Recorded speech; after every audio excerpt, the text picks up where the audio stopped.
Radio city joke studio. નમસ્કાર, welcome back. Radio city joke સ્ટુડિયોમાં આપનું સ્વાગત છે. કિશોર કાકા આપણી સાથે જ બેઠા છે.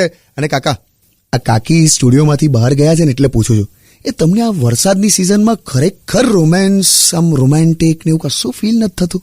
એટલે એ તો બધા પિક્ચરમાં બતાડે એટલે તને લાગે એવું. એટલે આપણું ગુજરાતી બૈરું હિરોઈન જેવું ના હોય યાર. તો રિયાલિટી તું ફેસ કર. પિક્ચરમાં કેવું હોય, હીરો આમ ભીંજાતો શરીરે ચોંટી ગયેલું શર્ટ, ડાબા હાથથી આમ સિલ્કી વાળ આમ ઉપર કરે, પછી ડોરબેલ વગાડે એટલે હિરોઈન છે ને આમ ખુલ્લા વાળ રાખીને પીળી સાડીમાં દોડતી આવે. એમ દરવાજો ખોલે, પછી હીરો હિરોઈનને જુએ, હિરોઈન હીરોને જુએ, પછી 4 સેકન્ડ પછી એકબીજાને સ્માઇલ આપે એમ, અને ફટ દઈને વળગી પડે હા એકબીજાને. પછી સોંગ ચાલુ થાય અને આખા સોંગમાં પેલો ધીરે ધીરે કપડા બદલી નાખે. પરફેક્ટ. આપણું ગુજરાતી બૈરુલા ધણી પલ્લીને આવે ને એટલે દરવાજામાં જ ઉભો રાખે એને કે ઘર ભીનું થશે, લૂચીને અંદર આવ યાર. આમાં પછી કઈથી રોમેન્સ આવે યાર?